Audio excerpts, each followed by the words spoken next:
Halo semuanya, pada video kali ini saya mau masak MPASI lagi untuk Nara. Dan kali ini tuh saya mau bikin bubur dicampur ikan kembung.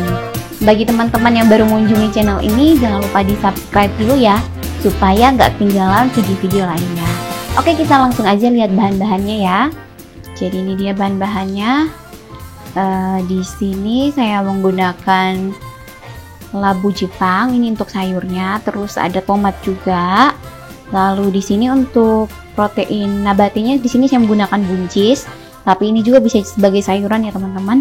Lalu untuk protein hewaninya sendiri di sini saya menggunakan ikan kembung. Untuk bumbu-bumbunya di sini saya menggunakan bawang merah, bawang putih, jahe karena ini ikan ya supaya untuk mengurangi amisnya.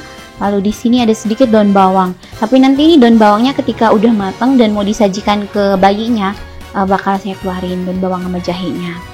Oke, untuk lemak tambahannya di sini saya menggunakan unsalted butter. Tapi kalau misalnya teman-teman itu nggak punya unsalted butter, minyak goreng juga tuh bisa sebagai lemak tambahan ya. Tapi di sini saya menggunakan canola oil. Ini yang khusus untuk MPASI ya. Sebenarnya sih opsional ya mau menggunakan ini atau butter untuk menumis. Itu tergantung teman-teman. Karbohidratnya di sini saya menggunakan beras, tapi di sini udah saya masak jadi bubur ya. Ini untuk menghemat waktu. Kalau misalnya teman-teman mau menggunakan nasi juga boleh banget. Lalu nanti untuk memasak ikannya di sini saya menggunakan air putih. Ini juga opsional, teman-teman bisa pakai kaldu ataupun misalnya mau pakai air putih juga nggak apa-apa. Demikian juga untuk buburnya tadi ya, mau pakai air putih waktu masaknya atau pakai kaldu itu tergantung. Tapi di sini saya menggunakan air putih karena ini saya masaknya banyak, jadi tentu butuh kaldu banyak banget ya teman-teman. Jadi ya udah nggak apa-apa, nanti kaldunya biar dari ikannya aja langsung. Oke, selanjutnya itu di sini ada Himalayan salt, pink salt ya. Ini juga opsional teman-teman, tergantung usia bayi teman-teman. Kalau belum boleh konsumsi garam, ini bisa di skip aja ya. Oke teman-teman, jadi demikian ya bahan-bahannya. Sekarang kita langsung aja ke cara masaknya. Yang pertama itu saya bakal numis dulu bumbunya ya. Misalkan teman-teman itu masaknya sedikit, teman-teman bisa langsung gunakan teflon ini, langsung ditaruh nasinya nanti nggak apa-apa. Tapi karena saya ini masaknya banyak, jadi teflonnya itu nggak muat, ya udah, jadi saya masaknya pakai panci ini. Dan juga kenapa nggak langsung ditumis di panci ini, karena saya emang mengirit waktu masak duluan ya pakai pancinya, jadi nggak bisa langsung digunain tadi.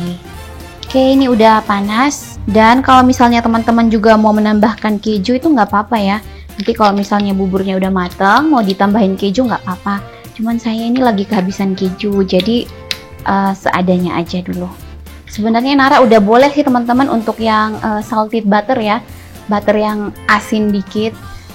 Cuman saya tuh lebih suka untuk aroma unsalted butter, itu enak banget aromanya, jadi masih tetap saya gunain. Dan tetap juga saya pakein garam. Sekarang saya masukin bawangnya. Oh ya teman-teman, ini saya masaknya itu untuk 3 kali makan. Jadi teman-teman bisa menyesuaikan sendiri ya kalau untuk takarannya. Karena kan setiap baby itu makannya ini ya nggak tentu ya. Maksudnya setiap bayi itu takaran makannya beda-beda. Kalau untuk Nara sih biasanya dia makannya tuh sedikit. Kalau kebanyakan pasti langsung muntah. Ini kita tumis sampai harum. Ini udah harum teman-teman. Sekarang saya masukin air. Lalu saya masukin ikannya. Ini daun bawangnya saya masukin aja karena apa ya, supaya aromanya lebih keluar nanti. Untuk labu Jepangnya nih saya masukin juga teman-teman. Jadi Nara itu kan udah 10 bulan ya, jadi saya lagi ngajarin tekstur yang emang nggak diulek gitu, jadi cuma dicacah halus. Nah karena itu saya masaknya juga harus bener-bener empuk. Karena Nara itu kalau misalnya makanannya agak keras atau kasar sedikit pasti langsung mual teman-teman. Ini sih masih proses belajar ya teman-teman. Ternyata untuk ganti tekstur ke anak itu cukup susah juga ya. Kalau misalnya kita itu kekeh untuk teksturnya yang tetap kasar, tapi kasihan juga malah makanannya nggak masuk seperti itu teman-teman. Jadi bertahap aja. Ini saya sambil sambil masak ikannya. Nanti kalau udah matang ini saya angkat, saya suwir lagi. Jadi teman-teman mungkin yang punya pengalaman juga gimana ngajarin anaknya ganti tekstur, mungkin bisa share juga ya di kolom komentar di bawah. Saya sendiri sih masih dalam proses dan nggak mudah ya ngajarin ganti tekstur. Mungkin ada beberapa bayi mungkin gampang ganti teksturnya, tapi untuk anak saya mungkin harus belajar lagi dan mamanya juga harus lebih sabar.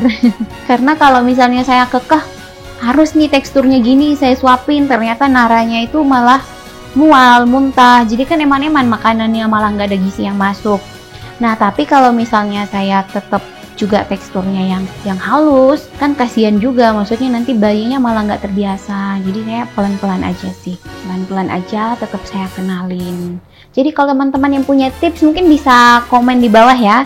Jadi ini masak sambil curhat dikit ya. Masak sambil ngobrol. Oh ya teman-teman, dan ini pertama kalinya juga saya ngasih Nara itu ikan kembung. Kebetulan engkongnya itu baru pulang beli ikan. Ini belum matang, ini saya biarin sampai matang dulu. Oke teman-teman, jadi ini ikannya udah matang. Di sini ikannya saya angkat, ini mau saya suwir, terus saya keluarin tulang-tulangnya. Oke, ini saya biarin dingin dikit dulu. Nah, sambil nunggu ikannya nanti disuwir, ini saya masak dulu buncisnya. Tomatnya juga saya masukin. Oke, sekarang saya mau suwir ikannya teman-teman, tapi cuci tangan dulu. Bentar lagi jam makan Nara nih, jadi Nara udah manggil-manggil di atas. Oke teman-teman, ini udah saya suwir, tapi saya double check lagi. Nih, ternyata masih ada tulang-tulang halusnya. Terus ini juga kayaknya sisiknya tuh rada masih ada ya, jadi kulitnya saya keluarin juga dah. Ternyata ikan kembung ada duri halusnya juga teman-teman. Maksudnya kayak nempel gitu di daging, keselip. Jadi harus bener-bener diperiksa deh kalau mama-mama yang punya rencana masak ikan kembung juga untuk anaknya. Apalagi untuk bayi ya. Ini udah nggak ada tulangnya teman-teman. Sekarang bakal saya masukin lagi ke masakannya. Sebelumnya saya cuci tangan lagi. Jadi ini dia tadi kan yang udah disuwir, sekarang saya masukin lagi. Saya masukin garamnya sedikit. Lalu sekarang saya campurin ke buburnya. Jadi ini saya biarkan sampai mengental kembali ya teman-teman, sampai mateng. Oke, kita tunggu. Ini saya cek lagi teman-teman supaya supaya bagian bawahnya itu nggak gosong. Jadi harus sering diaduk-aduk juga.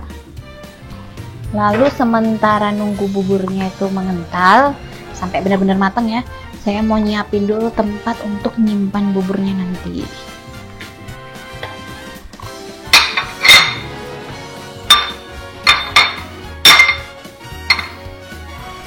Oke teman-teman, jadi ini dia buburnya udah mateng, udah mengental.